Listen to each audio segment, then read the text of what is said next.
Okay, so let's dive straight in. We're tackling a really fascinating piece today. Levi James Howze's mixed media painting, The Algorithm of Fate. Our mission, basically, is to unpack the layers of symbolism Howze uses here and get to the heart of the questions he's raising. First off, you just can't ignore the visual impact. It's huge, 2 meters by 1 meter, and it really made waves debuting at Art in the Open in Nairobi. You get this immediate hit of high contrast, almost linear style, these bright neon figures sort of fighting against this stark black background.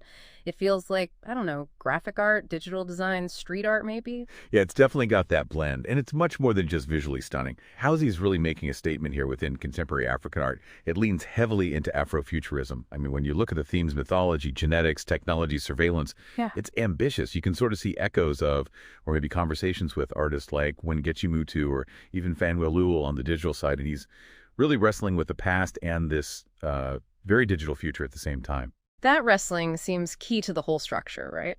The way critics talk about simultaneous symbolism, meaning like every major element holds multiple meanings at once. Exactly. It's like a code with keys in folklore, science, and morality all working together. Okay, so let's break that down. Maybe start with the background. Yeah. That huge expanse of black, it's not just emptiness, is it? No, not at all. It's fundamental. It represents the universal shadow, or kilelezo. That's a term from Kenyan folklore meaning the second self, the hidden part, the unconscious. Ah, right. So it sets up a conflict immediately. What's lit up versus what's hidden. Precisely. That contrast forces you, the viewer, to think about what's illuminated the conscious, the known, versus this deep, dark unknown, destiny maybe, the collective unconscious. It creates drama. And then layered onto that darkness, you have this digital layer, that complex web of teal lines and nodes, the algorithmic grid, as it's called. Mm-hmm. That grid is doing a lot of work. It functions visually like a neural network, suggesting, digital complexity, speed, but it's also clearly about surveillance. It represents that unseen structure of control, algorithms, data, basically things that might predetermine our paths, which challenges our idea of free will. And biology gets woven in, too, with this XY serpent idea. That's fascinating. The X and Y shapes, like genetic markers for the male chromosome. Yeah, but rendered as these ancient serpent eyes. It's a brilliant fusion. The serpent is such a powerful cross-cultural symbol. Transformation, knowledge, chaos, rebirth. It's all in there. So by linking it to XY chromosomes, he's essentially equating our genetic blueprint, our biological destiny, with this primal, almost chaotic mythological force. So we're driven by biology and we're driven by algorithms. Right. It paints a picture of determinism. Okay, so where does morality come into play then? Because there's that human figure, the one with the staff and the text, fear God. Yes. And that's the pivot.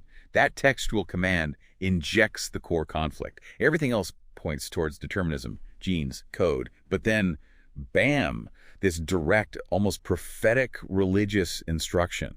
It stages this intense drama, instinct and technology versus, transcendent authority. Yeah. Moral choice. It directly challenges the idea that our fate is just code. Exactly. Are we just code, digital, or genetic? Or is there something else? And even the way it's made seems to reflect this tension. He uses oil, acrylic, and marker on this huge canvas. Well, yes, the materiality is conceptual too, which is pretty sophisticated.